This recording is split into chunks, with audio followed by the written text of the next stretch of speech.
Hey everybody, it's Everyman with Everyman's 40K channel. And we are here with our last episode, our very last episode of this Chaos Knight Rampager build and paint project.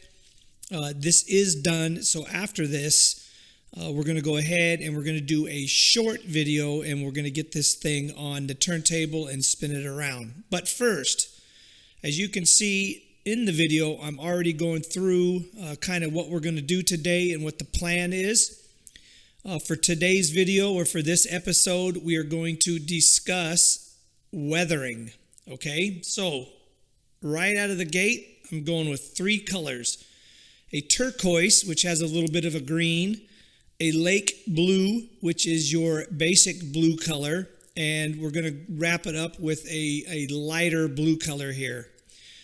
So what we're going to do is we are going to sort of copper wash or copper weather a whole bunch of this brass, okay? And what I say by copper is brass is an alloy, so it does contain copper or copper derivatives or whatever you want to call them, right? It's the reason brass has that kind of goldish tone is because they combine nickels and coppers and other things. Anyway, not to get into metallurgy and what brass is made of, right?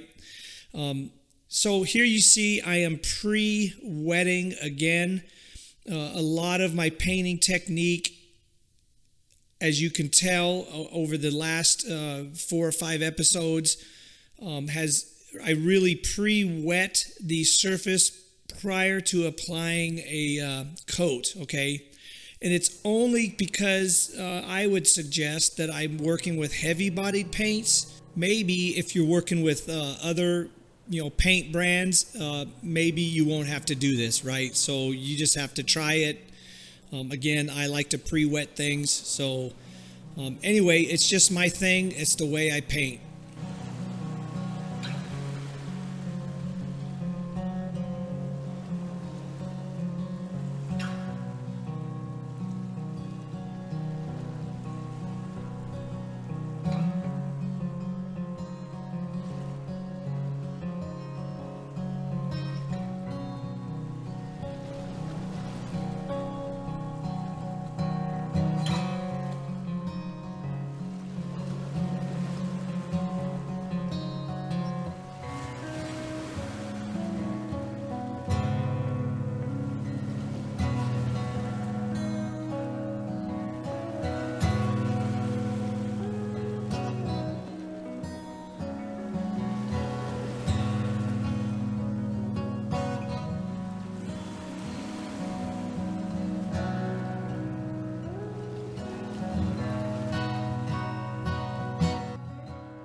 Okay, so now that the first blue is on, now we're going to go ahead with the turquoise, which contains a little bit of a green tint. So sort of like algae or fungus, just to kind of green up the brass.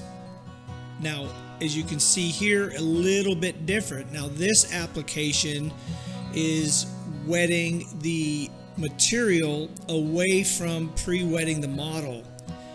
And again, when we touch this to the model, we want this to diffuse as we touch it, and we want it to be sort of as a glaze over the first blue that we applied, right? So the idea here is not necessarily touch the wet model surface and have it diffuse, using the capillary effect, as we've talked about before, across the surface. But this one is a more controlled and more focused application, okay? So again, that's why we do not pre-wet the model.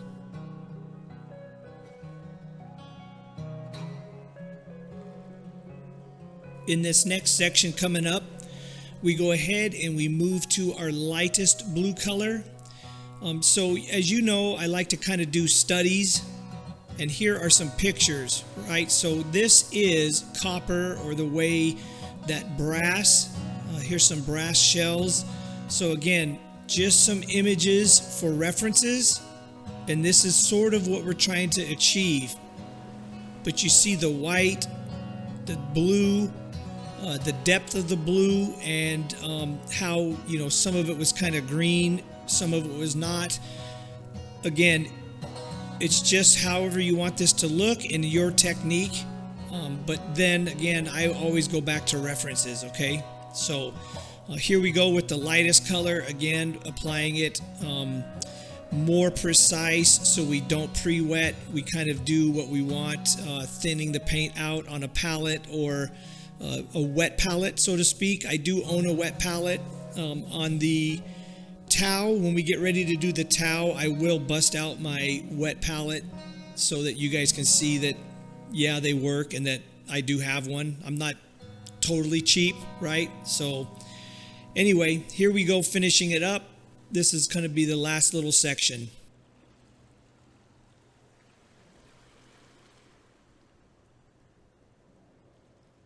And now let's go ahead and take a closer look.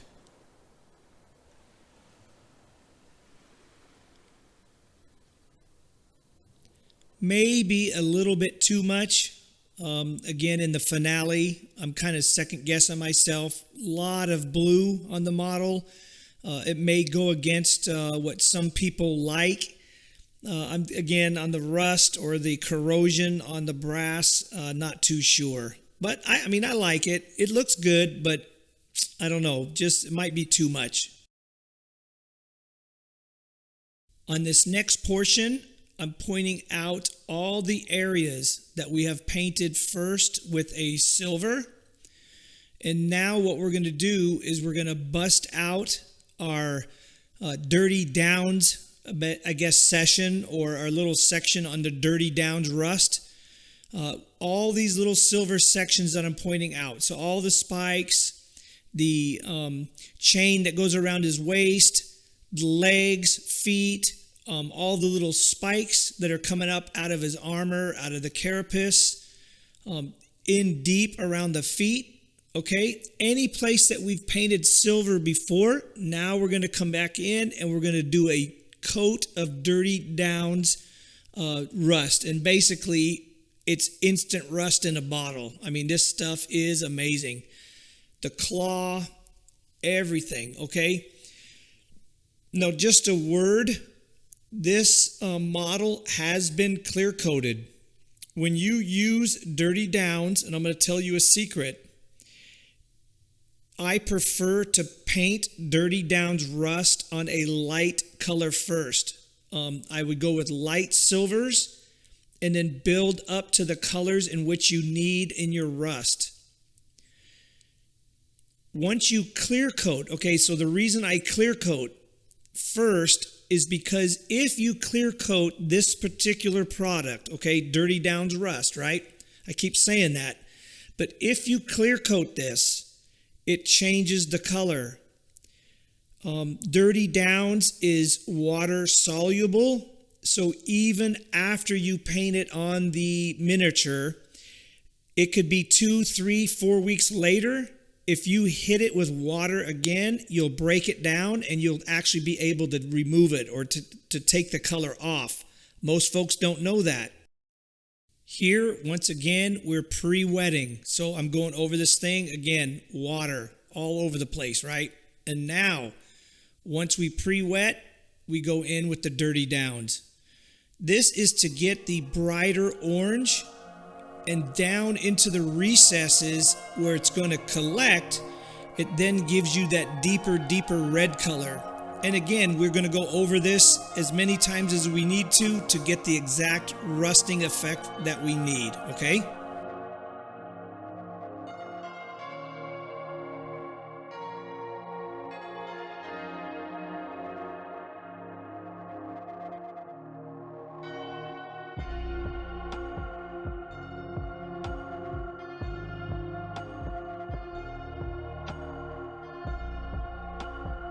Now onto the chains.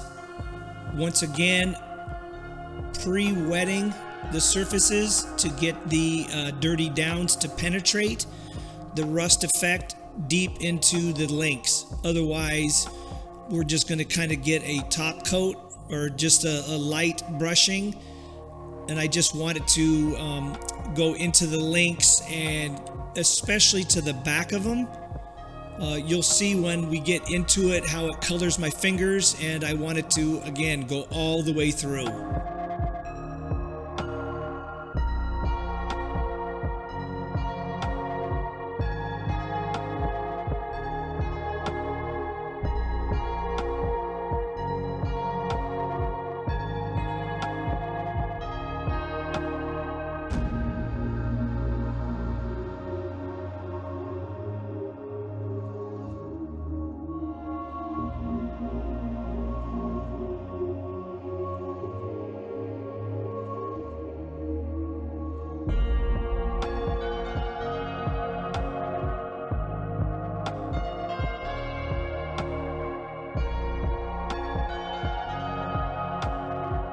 Now that we have hit every location on the model, so the whole model has been rusted. Now the next thing to do is we're going to go in and we're going to start highlighting. So we're going to apply the weathering, again, the scratches or the portions that would still be kind of shiny, or where somebody has kind of rubbed and the metal is still silver, right? Basically not rusted. You can see the horn there. You can see the spikes. Again, we've rusted the feet. We've rusted the claw. Everything. Okay, so every location that needed to be hit, we hit it with 30 downs. Look at those feet. I mean, so good. So good. Wait till we highlight them. Just, yeah, amazing. Look at that back in there. Deep. Rusted in the the leg or the steel risers coming out of the feet. During this episode or during this section, we're going to show you the pistons, how we clean up the piston area.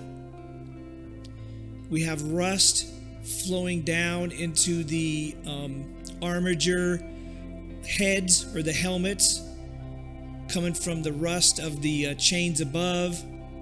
And finally, the tail. I think this is the last portion, but look at that rust. Instant rust in a bottle. This dirty down stuff, $25 for that little bottle that you saw, but amazing. It's like liquid rust. Boom, done. Slap it on. You don't have to do the multiple kind of layers. There's another trick that you can actually do with rust, with dirty downs and other types of rusting, where you texture. I use baking soda.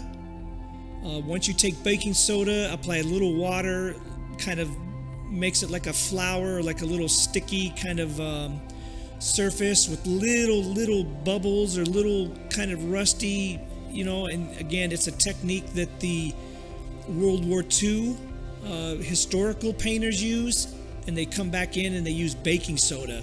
And what you do is you'll kind of coat a certain area with baking soda, let that dry first or to set up, and then you come back in with your rust and your colors over the top of it. And I mean, it really looks good. I mean, telling you, it looks like real rust. Crazy.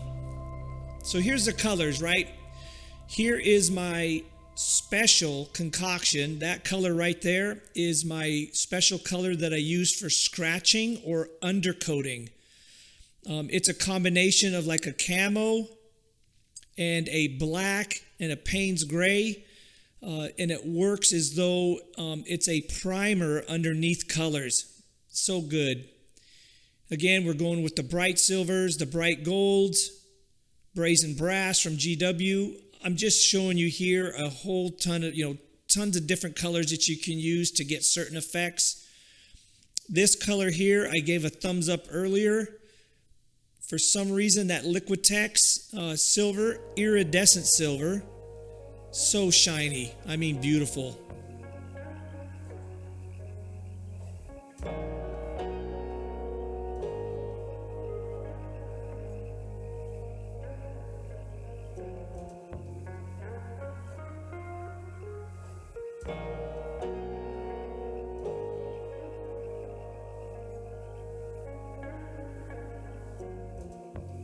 Notice me here using the tip of the brush, the side of the brush, all kinds of different little techniques, hitting the high areas or the raised areas.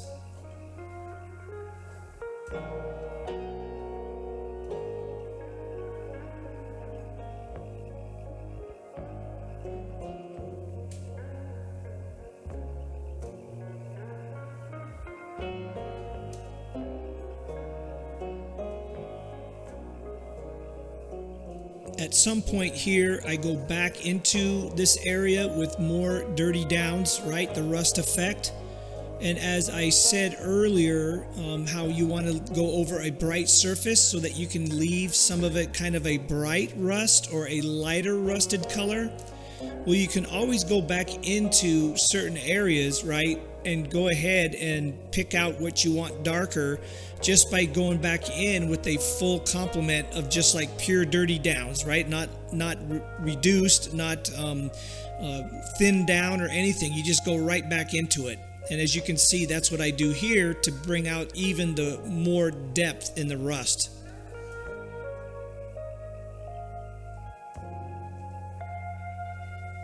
Let's go ahead and zoom back out. And as you can see now with the pipes on the carapace, both sides are done, right? Left looks like the right side now. Next, we're going to go ahead and get into the horn. I'll show you kind of again techniques, more dirty downs, more silver, more touch up here and there. But you get the point at this point, right? How you can just manipulate. That's all you're doing is manipulating colors.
Now that we're done with the rusting part, what we're going to do is I want you to see one side already complete. That way you don't have to watch me complete both sides, but we are going to flip this model over and we're going to show you the other side. Okay, again, this feet, they're done. As you can see, not totally done, but look at the difference between those feet and the silver applied in the piston, right? The piston is now clean and silver again. The feet are highlighted, they got silver. And then we go over to the other side and you can tell the skulls are not white. When we get down to the feet are not totally done. They are still 100% kind of dirty downs, rusted, and ready to start to highlight. Okay, so this next portion, when we go into the rapid video or the time lapse, this is what we're going to work on. Okay, so we're going to start the feet, that little ball joint right there where it plugs into the leg. We want that silver. Again, the concept is any area that's actually still working or has actuation, you don't want rusted, right? Because it just doesn't make sense. So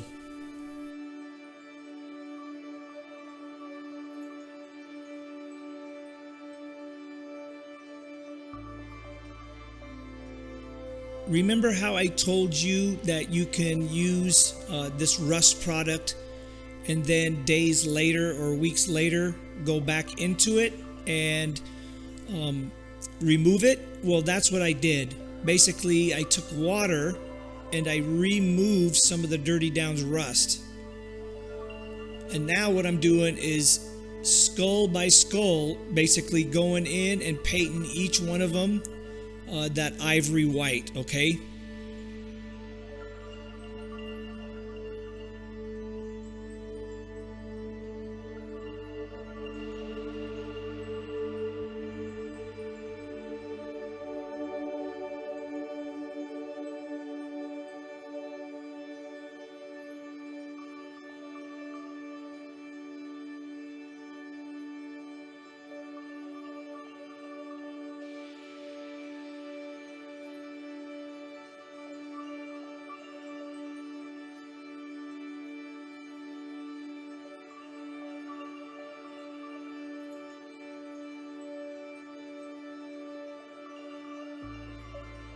All right, so left side's done. Now on to the feet. So again, what I'm doing here is I'm removing some of the rust product with a wet brush and just lightly going over it, just removing it. As you can see, it's starting to come off and show some of the silver underneath.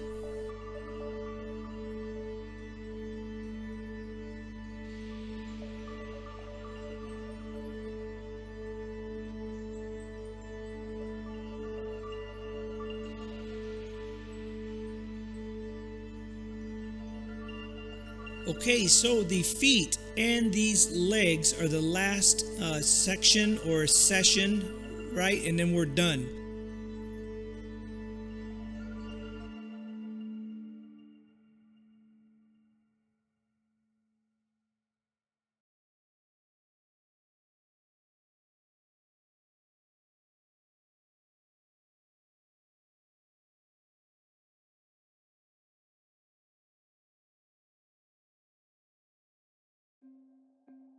All right, everybody, this is finally complete. The Chaos Knight Rampager project is done. Never again will you have to sit through another episode of this Rampager project. But all jokes aside, I hope everybody might have learned something who kind of comes into my channel to check things out. This was hours and hours, literally tons of hours, from the digital creation in a computer, in the tube as we say, to 3D printing, to kit bashing, everything. I mean, this is the full thing. I wanted to take it from start to finish. Again, I hope you liked it. Please leave your comments in the comment section. hit that like button, hit that subscribe button, and smash that notification bell, because that helps the channel, and tell all your friends on social media. And like we always say, may all your dice rolls come up sixes unless you're looking for a one. Peace out, everybody.